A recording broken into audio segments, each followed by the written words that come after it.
मोतीनगर गांव में एक रिक्शे वाला भीमा अपनी बीवी बेला के साथ एक छोटी सी झोपड़ी में रहते थे। वो बहुत गरीब थे। रिक्शा चलाकर जो भी कमाई होती थी उसी से घर चलाते थे। रिक्शे वाले की बीवी बहुत लालची और अकड़ू थी। बस सजने संवरने में ही लगी रहती थी। भीमा को देर रात तक रिक्शा चलाने को बोलती थी। एक दिन भीमा रिक्शा जल्दी चलाकर घर लौट आता है। अरे भगवान, कहाँ हो? जरा पानी तो पिलाना। अजी पानी बाद में पीना, पहले जो आज कमाया है वो सारा मेरे हाथ में रखो। भीमा वहाँ बिछी खाट पर बैठ जाता है और सारे पैसे अपनी बीवी के हाथ में देता है। ये लो भगवान, आज की कमाई। आज बस इतना ही? बाकी पैसे तुमने छुपा तो नहीं लिए? वो आज मैं जल्दी घर आ गया ना, तो ज्यादा नहीं कमा पाया। बेला गुस्से से भीमा को देखती है। अच्छा ठीक है, कल जल्दी जाना और देर से आना, और ज्यादा पैसे भी कमा कर आना। रात हो जाती है। दोनों सो जाते हैं और सुबह जल्दी उठकर अपना रिक्शा लेकर भीमा चला जाता है। जब बेला की सुबह आंख खुलती है तो उसका पति उसे सोया हुआ नहीं दिखता। अच्छा, आज तो जल्दी चले गए। ठीक है ना, आज ज्यादा पैसे कमाएंगे। भीमा अपना रिक्शा लेकर सड़क पर जा रहा होता है और रिक्शा रोकता है। अरे ओ रिक्शा वाले भैया, रिक्शा रोको। भीमा रिक्शा रोक लेता है। साहब, कहाँ जाना है? भारतपुर जाना है, चलोगे क्या? हाँ, चलूंगा साहब। कितने पैसे लोगे? 20 रुपए साहब। 20 रुपए? नहीं नहीं, मैं तुम्हें 10 रुपए दूंगा। चलना है तो चलो। भीमा अच्छा और ईमानदार इंसान होता है तो वो 10 रुपए में भी मान जाता है। अच्छा साहब, ठीक है, बैठ जाइए रिक्शे में। आदमी रिक्शे में बैठ जाता है और भीमा उस आदमी को भरतपुर उतार देता है। उस आदमी के जाने के बाद भीमा की नजर रिक्शे के पीछे वाली सीट की तरफ जाती है। वो देखता है कि वो आदमी रिक्शे में अपना कोई थैला जल्दी में होने के कारण भूल जाता है। भीमा वो सामान उस आदमी को वापस लौटाने के लिए जैसे ही मुड़ता है तो वो देखता है कि वो आदमी तो बहुत दूर चला गया होता है। अब भीमा सोचता है कि ये सामान मैं उसको उसके घर जाकर दे दूंगा। सुबह से रात हो जाती है। रात के 11 बज जाते हैं। भीमा अब घर जाने की सोचता है। अब मुझे घर चलना चाहिए, बहुत देर हो गई है। आज भी कुछ ज्यादा पैसे हाथ नहीं आए। बेला फिर कुछ खरी खोटी सुनाएगी। भीमा उदास मन से घर चल पड़ता है। घर पहुंचकर रोज की तरह सारे पैसे अपनी बीवी को दे देता है। अरे मेरी किस्मत फूट गई थी। मेरे माँ बाप ने ऐसे आदमी से शादी कर दी। एक तो गरीब है, ऊपर से इसकी ईमानदारी। हे भगवान, ये ईमानदारी मुझे एक दिन भिखारन बनाकर छोड़ेगी। आसपास गांव वाले सभी उसके घर के पास खड़े होकर सब सुन रहे होते हैं। गांव वाले आपस में बातें कर रहे होते हैं। अरे भाई, इनका तो ये रोज रोज का लड़ाई झगड़ा हो गया है।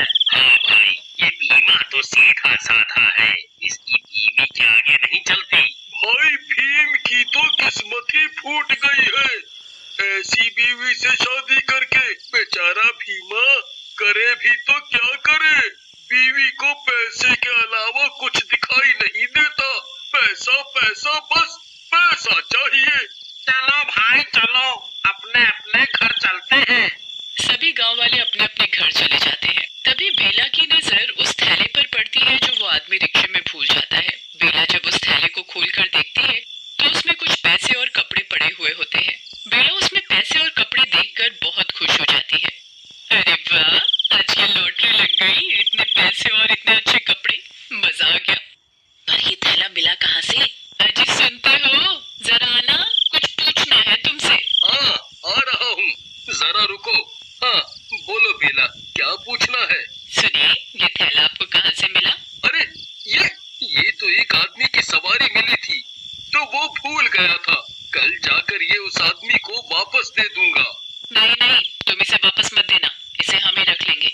इतने सारे पैसे एक साथ हाथ लगे हैं और तुम इसे वापस करने को बोल रहे हो? पागल हो गए हो क्या? तुम्हारी इतनी कमाई भी नहीं होती जितनी इस थैले में रखी है। मैं तो इस थैले को वापस नहीं देने वाली, और अगली बार कोई सवारी तुम्हारे रिक्शे में सामान भूल जाए तो वो सामान सीधा मुझे दे देना। विवश होकर भीमा ने बेला की बात मान ली और आगे से उसके रिक्शे में कोई भी सवारी अपना सामान भूल जाती तो वो उसे बेला को दे देता था। कभी पैसे निकलते तो कभी गहने और कभी खाने का सामान मिल जाता था। एक दिन भीमा के रिक्शे में एक तांत्रिक बाबा आया। अरे ओ रिक्शा वाला, रुको तो जरा, हमको कहीं जाना है। हाँ बाबा, बोलिए, कहाँ जाना है आपको? जरा वो पास वाले जंगल पहुँचा दो बेटा। हाँ बाबा, बैठ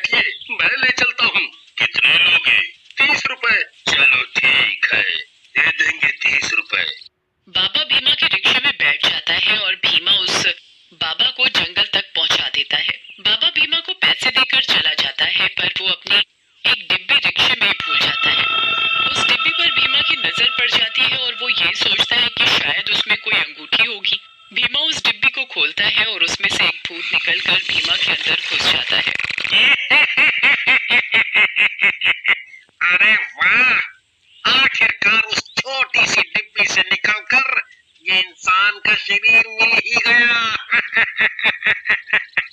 अब मैं लोगों को मार मार कर खाऊंगा।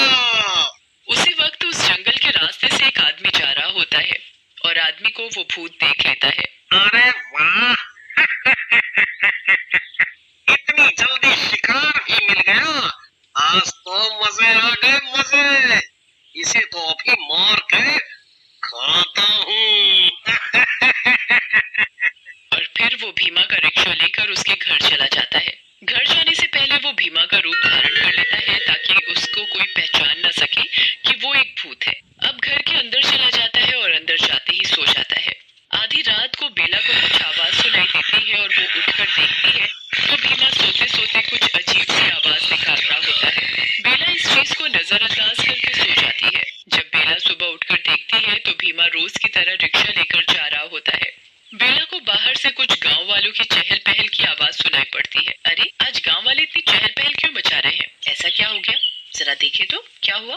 बेला घर से बाहर जाती है और एक औरत से पूछती है, क्या हो गया बहन, सब इतनी चर्चा में क्यों लगे हुए हैं? अरे बस पूछो मत बेला, आज सुबह एक आदमी जंगल के पास बड़ी बुरी हालत में मिला है। क्या बुरी हालत? कैसी बुरी हालत? क्या हुआ था उसे? ऐसा लग रहा था उस आदमी को किसी जंगली जानवर ने नोच नोच के खा लिया हो। सारी जगह खूनम खून हो रखी थी। मैं तो देखकर ही घबरा गई। अच्छा, लगता है हमारे जंगल में कोई जंगली जानवर घुसा है। मैं अभी अपने पति से कहूंगी कि जरा संभाल के रिक्शा चलाए। हाँ बेला, तू ध्यान रखियो अपना। दूसरी तरफ भीमा के अंदर घुसा भूत रिक्शा चला रहा था। उसे जो भी सवारी मिलती उसे बैठा कर वो जंगल की तरफ ले जाकर खा जाता। ऐसा करते करते रात हो जाती है और वो भूत भीमा का रूप लेकर घर पहुंचता है। अगले दिन रात को बेला को फिर से कोई अजीब सी आवाजें सुनाई देती हैं। बेला देखती है कि उसका पति घर से बाहर कहीं जा रहा होता है। अरे, ये कहाँ जा रहे हैं? जरा देखो तो सही। बेला उसका पीछा करती है। भीमा जंगल की तरफ जाकर फिर से भूत के रूप में आ जाता है। बेला ये सब देखकर बहुत घबरा जाती है। हे भगवान, ये क्या हो रहा है? मेरा पति भूत कैसे बन गया? हे भगवान। अब वो भूत किसी आदमी को पकड़कर उसको मारकर खा रहा होता है। बेला ये सब देखकर चौंक जाती है और सीधा घर की तरफ भाग जाती है। डरी हुई बेला घर के कमरे में जाकर छुप जाती है। हे भगवान जी, मैंने क्या देख लिया? बहुत डर लग रहा है।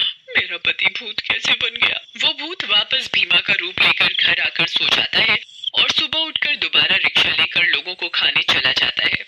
बेला सुबह उठकर रात की बात याद करके उसका हाल सोचने लगती है। तभी उसे याद आता है कि उस जंगल में एक तांत्रिक बाबा रहता है। वो बाबा, अब तो वो बाबा ही है जो मेरी मदद कर सकता है। हाँ, अब मुझे उसी बाबा के पास जाना चाहिए। बेला उस बाबा के पास जाती है और उसे सारी बातें बताती है। बाबा बहुत बड़ा अंतर्यामी होता है, तो अपनी योग शक्ति से वो सब जान लेते हैं। मैं सब जान चुका हूँ। मैं तेरे पति के रिक्शे में बैठा था एक बार और मेरे हाथ में एक छोटी सी डिब्बी थी जिसमें मैंने एक बुरी आत्मा कैद करके रखी थी। वो डिब्बी मैं तेरे पति के रिक्शे में ही भूल गया और उस पर तेरे पति की नजर पड़ गई।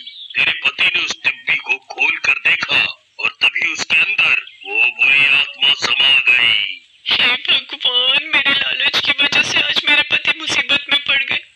अब मैं कभी लालच नहीं करूंगी बाबा। अब क्या इसका कोई हल नहीं? अब मेरे पति कभी ठीक नहीं हो पाएंगे। नहीं नहीं, ऐसा नहीं है। तेरा पति बिल्कुल ठीक हो जाएगा। मैंने अभी अभी अपनी योग शक्ति से ये पता लगा लिया है कि डिब्बी अभी भी उस जंगल में पड़ी हुई है।